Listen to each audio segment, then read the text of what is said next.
Oke, di video kali ini kita akan membahas topik yang sangat menarik dan penting, yaitu efek pemindahan Ibu Kota Nusantara atau yang dikenal dengan IKN terhadap sistem keuangan di Kalimantan Timur. Pindahnya Ibu Kota tentu membawa banyak perubahan, baik dari sisi ekonomi, sosial, hingga keuangan. Mari kita ulas lebih dalam dampaknya terhadap sistem keuangan di Kalimantan Timur. Jadi, mari kita mulai.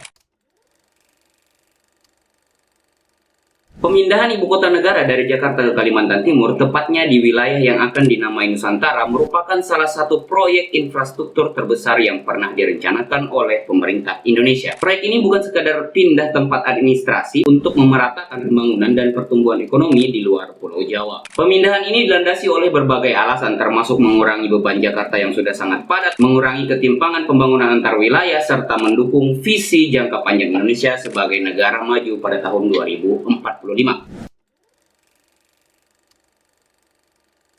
Sebelum adanya rencana pemindahan ibu kota, Kalimantan Timur sudah dikenal sebagai salah satu provinsi kaya di Indonesia, terutama berkat sektor tambang dan minyak. Sistem keuangan di daerah ini relatif stabil dan perbankan yang berfokus pada pembiayaan sektor-sektor seperti pertambangan, perkebunan, dan perdagangan. Namun meskipun kaya akan sumber daya alam, akses keuangan untuk usaha kecil dan menengah masih tergolong terbatas. Jumlah bank dan lembaga keuangan di Kalimantan Timur juga tidak sebanyak di Pulau Jawa, sehingga distribusi jasa keuangan masih terkonsentrasi di kota-kota besar seperti Balikpapan dan Samarinda.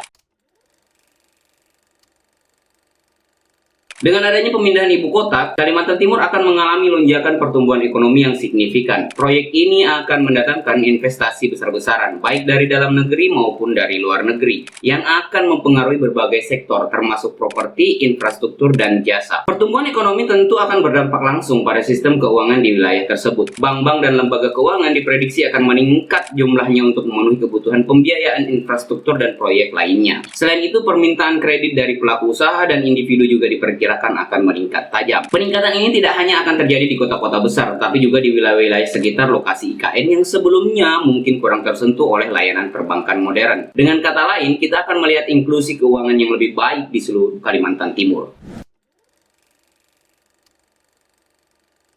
Meskipun potensi pertumbuhan ekonomi di Kalimantan Timur sangat besar, pemindahan ibu kota juga membawa tantangan yang tidak kecil bagi sistem keuangan di wilayah tersebut. Salah satunya adalah risiko ketimpangan ekonomi yang semakin melebar. Jika tidak dikelola dengan baik, hanya segelintir pihak yang akan merasakan manfaat dari proyek ini. Sementara sebagian besar masyarakat lokal mungkin tidak mendapatkan keuntungan yang signifikan. Selain itu, lonjakan investasi dan pembangunan juga bisa memicu inflasi yang tinggi, yang dapat mengganggu stabilitas ekonomi dan keuangan di daerah tersebut. Kenaikan harga barang dan jasa, terutama di sektor properti dan konstruksi, bisa mempengaruhi daya beli masyarakat, khususnya mereka yang berpenghasilan menengah ke bawah. Lembaga keuangan juga harus menghadapi tantangan dalam menilai risiko kredit dari proyek-proyek yang mungkin melibatkan pihak-pihak baru yang belum memiliki rekam jejak panjang di Kalimantan Timur. Ini bisa memerlukan penyesuaian kebijakan kredit dan manajemen risiko yang lebih cermat.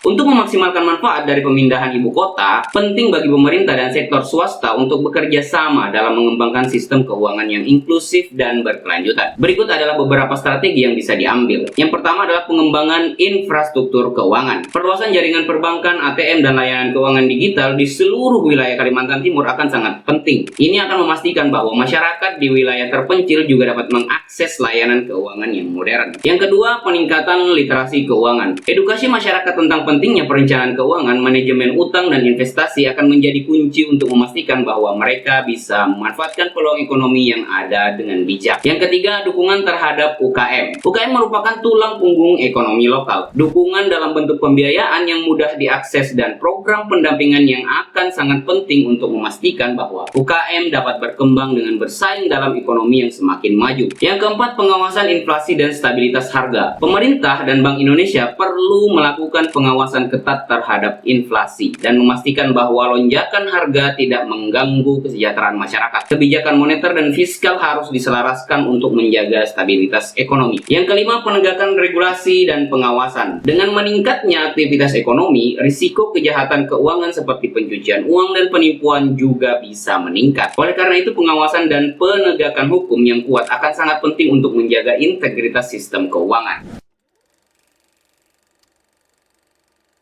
Jika dikelola dengan baik, pemindahan ibu kota ke Kalimantan Timur bisa menjadi katalis bagi transformasi ekonomi yang berkelanjutan di wilayah tersebut. Sistem keuangan yang kuat dan inklusif akan menjadi fondasi bagi pertumbuhan ekonomi yang merata dan berkeadilan. Di masa depan, Kalimantan Timur bisa menjadi pusat ekonomi baru yang tidak hanya mengandalkan sumber daya alam, tetapi juga sektor-sektor lain seperti teknologi, pariwisata, dan jasa keuangan. Semua ini bisa terwujud jika pemerintah, sektor swasta, dan masyarakat bekerja sama untuk mengatasi tantangan dan memanfaatkan peluang yang ada. Itulah pembahasan kita tentang efek pemindahan ibu kota Nusantara terhadap sistem keuangan di Kalimantan Timur. Apakah menurut kalian pemindahan ibu kota ini akan membawa lebih banyak manfaat atau justru tantangan? Tulis pendapat kalian di kolom komentar dan jangan lupa untuk like, share, dan subscribe agar kalian tidak ketinggalan konten-konten menarik lainnya. Sampai jumpa di video berikutnya.